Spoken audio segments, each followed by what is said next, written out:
अब खबर आ रही है कि हुदहुद तूफान विशाखापट्टनम पहुंच चुका है और तट से टकरा चुका है। हृदय जोशी हैं हमारे साथ इस बारे में ज्यादा बात करने के लिए। हृदय, जो खबर आ रही है उसके हिसाब से तूफान हुदहुद पहुंच चुका है। जी देखिए, इसका ऑफिशियल कंफर्मेशन बाकी है। हमें कहा गया था 11 बजे जो है तूफान के आने का वक्त है, उसके बाद कभी भी माना जाएगा। अभी शायद 11 बजने में थोड़ा सा वक्त है, लेकिन अभी जो हालात हैं विशाखापट्टनम में शारिक, उसको देखकर साफ पता चल रहा है कि यहाँ पर कुछ भी ठीक नहीं हो रहा है। अभी कुछ देर पहले इसी होटल की सीलिंग जो है, नागराजू और मदन लाल मेरे दो सहयोगी आपको दिखाएंगे कि वो टूट के गिरी थी। ये जो सीलिंग आप देख रहे हैं टूट के गिर गई और बहुत बड़ा इसमें से हिस्सा निकल गया।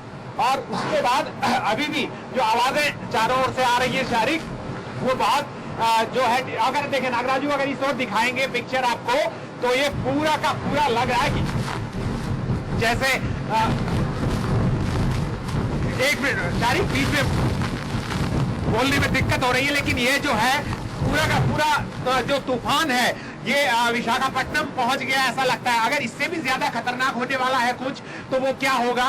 कुछ नई जानकारियां अगर है तो उमा, आपके पास कोई नई जानकारी है क्या इस वक्त? क्योंकि आप लगातार बात कर रहे हैं अथॉरिटी से, हमें बताया जा रहा है न्यूज रूम से कि तूफान टकरा गया है, जो 11 बजे का वक्त। अभी कोई नई जानकारी मिल रही है हमें?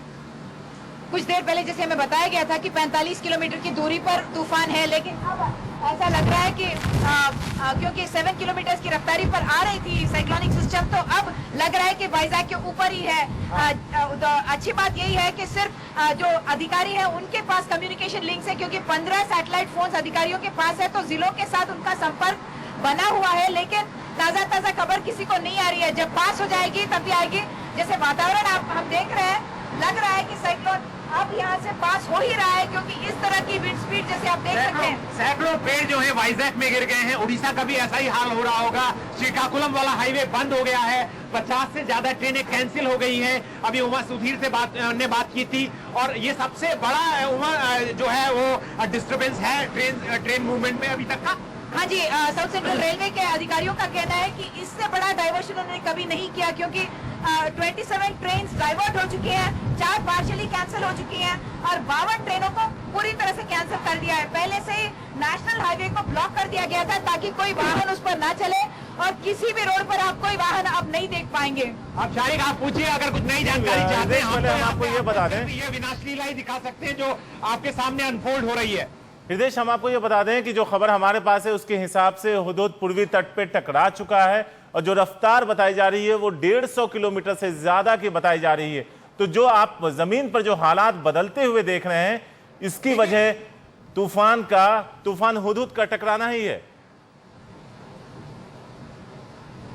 जी बिल्कुल, और आपको मैं बताऊं, हम लोगों ने कल काफी जो रिलीफ कैंप्स हैं वहां का दौरा किया था। रिलीफ कैंप्स की हालत ये थी, जब हम लोग गए थे सभी लोग, तो वहां पर लोग जो थे खाना वहां पर खाने के बाद वापस अपने इलाकों को जा रहे थे, समुद्र के पास जहां उनके घर हैं। तो ये एक बहुत बड़ी चिंता का विषय था।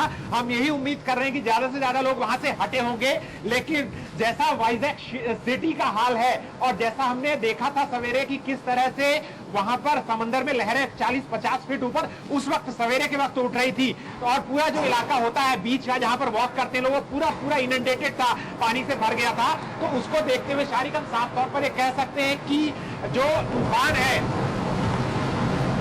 वो बहुत तेज हो गया है, और ऐसा लगता है शारिक की तूफान की इस तेजी की वजह से काफी नुकसान होने वाला है। और इस बार जो है वाकई जो इंटेंसिटी है तूफान की वो बहुत ज्यादा है, और लोगों को काफी सुरक्षित रहने की जरूरत होगी। और हम दुआ करते हैं कि ज्यादा से ज्यादा लोग जो है निकल चुके होंगे उस खतरनाक इलाके से। हृदय, जो जानकारी है बताई जा रहा है कि करीब 190 किलोमीटर की रफ्तार पकड़ चुका है। 190 किलोमीटर रफ्तार अगर लोगों को समझाना हो तो शायद हमारी जो शताब्दी और राजधानियां चलती हैं वो भी 150 या 175 के आसपास चलती हैं। यानी उससे ज्यादा स्पीड से अगर कोई तूफान हिट करता है कोस्ट में, तो वो कितना डेवस्टेशन करेगा, कितना पानी भीतर लेकर आएगा, और वो फिर पानी कितना अपने साथ खींच के लोगों को, मवेशियों को, नावों को ले जाएगा। ये एक बहुत बड़ा सवाल है। ये तो सिटी का वो इलाका है जहाँ चारों ओर बिल्डिंग्स हैं, लेकिन समंदर के किनारे मुझे लगता है शारिक कभी बहुत ज्यादा मुश्किल हो रही होगी अगर लोग वहां रुके हैं। हम तो यही दुआ करते हैं कि वहां पर लोग ना हो इस वक्त। नहीं हृदय, कोशिश एडमिनिस्ट्रेशन ये लगातार कर रहा था कि लोगों को मनाया जाए जो कच्चे घरों में हैं, जो समुद्र के किनारे बसे हैं, लेकिन वहां से लोग अपनी नाव को छोड़कर, अपने घर को छोड़कर हटना नहीं चाह रहे थे। तो जैसा आप बता रहे हैं कि जो हालात अभी जमीन पे हैं उसको देखते हुए लगता नहीं है कि अगर कोई वहां मौजूद होगा तो उसके लिए बड़ी गंभीर स्थिति होगी। हाँ जी बिल्कुल, और कोस्ट गार्ड है, नेवी है, एसडीआरएफ और एनडीआरएफ की टीम है, लेकिन ये लोग तभी काम कर सकते हैं। वहां कोस्ट गार्ड क्या, मेरे को बताया गया था हेलीकॉप्टर अभी उड़ नहीं सकते, 2-3 छोटे उनके पास शिप हैं और एक बड़ा शिप उनके पास है। तो ऐसे में रिलीफ ऑपरेशन शुरू होने से पहले वेट करना पड़ेगा उनको जब तक ये तूफान थमता नहीं है। 3 चीजें हैं जो बदली है फेलिन के साइक्लोन के बाद। इस बारी एनडीआरएफ की टीम्स पूरी तरह से तैनात की गई थी साइक्लोन आने से पहले, इवेंट से पहले, यानी कि हर जगह पे वो लोग ऑलरेडी स्टेशन है। यानी कि विजयनगरम में कुछ टीम्स है, विशाखापट्टनम में तो बहुत सारे टीम्स है। अब 24 टीम्स हमारी एनडीआरएफ की है, कोस्ट गार्ड के बहुत सारे 37 शिप्स वहां पे स्टैंड बाय पे है। जब 1-2 घंटे में सारा मामला थम जाएगा तब इनंडेटेड एरियाज में जाके वो लोगों को रेस्क्यू करने की कोशिश करेंगे, लेकिन पहले ही बहुत लोगों को मूव कर दिया गया है। और एक बहुत बड़ी और बात है, कल सुबह से ही एक्साइज की जो दुकानें हैं, लिकर की जो दुकानें हैं वो बंद कर दी गई थी, क्योंकि वो एक बहुत बड़ा प्रॉब्लम है आंध्र प्रदेश में। लोग पी लेते हैं जब उनको कुछ और करने को होता नहीं है। हाँ, ये बहुत बड़ी बात उमा ने बताई। यानी तूफान के बाद जो दूसरा बड़ा खतरा, इम्पेंडिंग डिजास्टर है, वो हम बता रहे हैं, वो है बाढ़। और बाढ़ के बाद जो दूसरा बड़ा खतरा होगा वो होगा महामारी। तो इसके बीच में रिहेबिलिटेशन करना और इस तूफान की त्रासदी का जो आफ्टरमाथ है, जो इसका दुष्परिणाम है, उससे निपटना बहुत बड़ी दिक्कत, बहुत बड़ा सरकार के लिए चुनौती होगी। शारिक, हृदय, अगर हम देखें तो पिछले बार भी जब फिलिन आप और मनीष कवर कर रहे थे तो हमने देखा था कि जब तूफान अपने पूरे उफान पे था तो उस दौरान तो किसी तरह का कोई रेस्क्यू वर्क या फिर किसी तरह की मदद नहीं पहुंचा, लेकिन जब तूफान गुजर गया था तब लोगों को अंदाजा लग पाया था कि आखिर नुकसान कितना हुआ और मदद लोगों तक पहुंच पाई थी। तो यहां भी इंतजार क्या करना पड़ेगा जब तक तूफान पूरी तरह से गुजर नहीं जाता, तब लोगों तक ये मदद पहुंच पाए। जी सही बात तो यह है कि यहाँ से अकेले सड़क पे उतरना जो है वो बहुत दुश्वारी भरा काम है। तो कौन इस वक्त किसी की जान बचाने के लिए, मतलब फिजिबल भी नहीं है, वो फिजिबल भी नहीं है कि कोई किसी की जान बचाने के लिए राहत कर्मी इस वक्त जाएगा। तो राहत कर्मी ही खुद मुश्किल में पड़ जाएगा, वो भी डूब जाएगा उसी में। तो अभी इंतजार करना होगा। अगले 2 घंटे में 11 बजे अगर हिट करने का ऑफिशियल टाइम है और हिट कर चुका है माने, तो 1 बजे के बाद तूफान का जो रौद्र रूप है वो कम होगा और उसके बाद हम उम्मीद कर सकते हैं यहाँ पर जो रेस्क्यू वर्क है वो होगा। तब हम मेजर भी कर पाएंगे कि कितना डेवस्टेशन हुआ है। मैं आपको एक बार फिर से बताऊं, अभी मुझे बताया जा रहा है कि 150 के आसपास पेड़ जो हैं वही टूट गए हैं वाइजैक सिटी में। और ये देखिए मेरे पीछे एक बार फिर से एक और सीलिंग का हिस्सा टूट के गिरा है। तो ये लगातार बिल्डिंग्स जो है, कमजोर बिल्डिंग्स का तो इसमें कोई सवाल ही नहीं है खड़े रहने का इस तूफान में, जब इतनी मजबूत बिल्डिंग्स जो है वो टूट रही है। और नई जानकारी के साथ उमा सुधीर, हम उमा बताइए। Already I of cyclone hit कर चुका है वाइजैक के कैलाशगिरी में, उसने हिट किया है। अभी विंड की स्पीड 180 किलोमीटर पर आवर की रफ्तार बताई जा रही है। ये आधा घंटे तक ऐसा ही माहौल रहेगा, उसके बाद थोड़ी देर वक्त के लिए 2 घंटे के लिए माहौल थम जाएगा। 1 बजे फिर से हवा शुरू होगी, उसकी इंटेंसिटी इससे थोड़ी कम होगी, लेकिन फिर से वो ऐसी ही वाली हवा चलने लगेगी। लेकिन आई ऑफ द साइक्लोन, अब जब हम यहाँ पे खड़े हैं तब कैलाशगिरी जो वाइजैक में पड़ता है वहाँ पे पास का हो चुका है। बहुत बड़ी खबर उमा सुधीर यहाँ पर ब्रेक कर रही है एनडीटीवी पर कि तूफान जो है वो ऑफिशियल डिक्लेरेशन है कि कैलाशगिरी कितना दूर है यहाँ से उमा? वाइजैक सिटी को ही कैलाशगिरी का, बिल्कुल, यानी ये वाइजैक सिटी पे ही जहाँ पर हम खड़े हैं इसी जगह तूफान का लैंडफॉल हुआ है। ये बड़ी खबर हम ब्रेक कर रहे हैं और उसके स्पीड जो है वो 180 किलोमीटर पर आवर बताई जा रही है। और कहा जा रहा है कि 1 बजे के बाद ये तूफान का एक बार जैसे आफ्टर शॉक्स होते हैं भूकंप में, उसके बाद दोबारा इस तूफान की आधे घंटे तक इस तरह का तांडव करेगा और उसके बाद ये 1 बजे फिर तांडव करना शुरू करेगा जो कम बड़ा तांडव होगा। और उसके बाद जो है ये तूफान को हम थमते हुए देखेंगे। तो एनडीटीवी इंडिया पर हम एक बार फिर से रिपीट कर रहे हैं कि तूफान कैलाशगिरी यानी वाइजैक में ही जो है वो हिट किया है।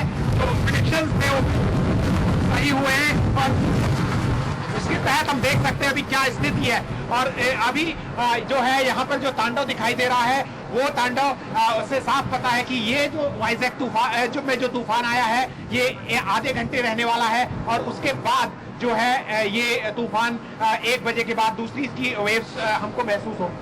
तो रितेश, आप ये बता रहे हैं, जैसा अभी आपने खुद बताया कि कैलाशगिरी में हिट कर चुका है, 30 मिनट तक यही हालात रहेंगे। तो 30 मिनट बहुत बड़ा वक्त होता है। अगर इस तरह से तूफान चलता रहा तो तबाही मचाने के लिए। हृदय,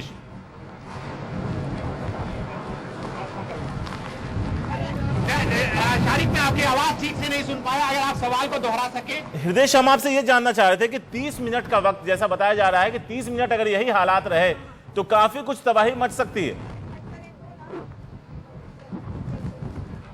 और काफी कुछ तबाही, और क्योंकि हमने लगातार इस बात को महसूस किया है कि इस तूफान के बारे में ऐसा लग रहा था, एक गट फीलिंग जिसे कहते हैं कि इस तूफान को जो लोग हल्के में ले रहे हैं वो गलती कर रहे हैं। ये वैसा ही तूफान है जैसा तूफान का प्रेडिक्शन किया गया था। जो जानकार थे वो बार बार कह रहे थे कि ये तूफान वैसे ही हिट करेगा जैसा सैटेलाइट इमेजेस बता रही हैं, तो इसने वैसा ही हिट किया है। उमा सुधीर ने अभी आपको जो पता करके ऑफिशियल डिक्लेरेशन किया जानकारी थी, उसके हिसाब से ये तूफान इस वक्त कह सकते हैं ये लैंडफॉल का नजारा आप देख रहे हैं। और अगर हमें बता सके कि अगर हमारे दूसरे जो चैनल है एनडीटीवी 24/7 पर अगर हम इस टेलीकास्ट को भी दिखा रहे हैं तो उमा सुधीर वहां भी जानकारी देना चाहेंगी ताकि दोनों जगह एक साथ ये जानकारी चले। उमा कुछ बताना चाह रही है शायद। हृदय जी बिल्कुल।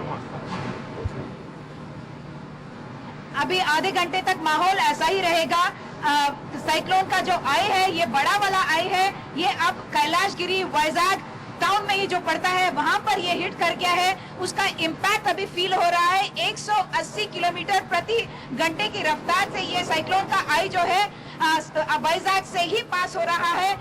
जो काफी तबाही मची हुई है सराउंडिंग एरियाज में, क्योंकि अधिकारी भी अपने स्ट्रक्चर्स के अंदर है तो वो फर्स्ट हैंड इंफॉर्मेशन उनको जो कुछ भी पहुंच रहा है वो हमें बता रहे हैं कि ये वाली जो साइक्लोन की आई है वो आधे घंटे तक रहेगी।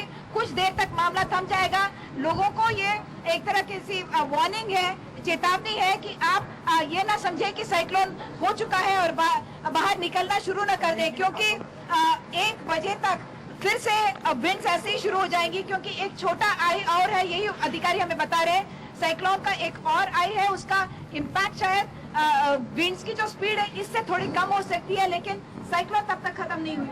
हम कोशिश करेंगे और इसमें जानकारी इकट्ठा कर रहे हैं लगातार शारिक, लेकिन हम आपको इस बात को कहना चाहते हैं कि इस जानकारी को जितना रिपीट कर सकते हैं कि साइक्लोन जो है इस वक्त वाइजैक से गुजर रहा है। हम कह रहे थे गुजर तो लंबे वक्त से रहा था, लेकिन एक्चुअल साइक्लोन हम अभी देख पा रहे हैं और इसकी स्पीड जो है वो एक शताब्दी या राजधानी से कहीं ज्यादा है। 180 किलोमीटर पर आवर की स्पीड है। इसने शहरी इलाकों में काफी तबाही मचाई है, तो जो दूर दराज के इलाके वहां क्या हाल रहा होगा उसका अंदाजा लगाना होगा। 1 बजे तक हमें कोई रिलीफ की उम्मीद बहुत ज्यादा नहीं है।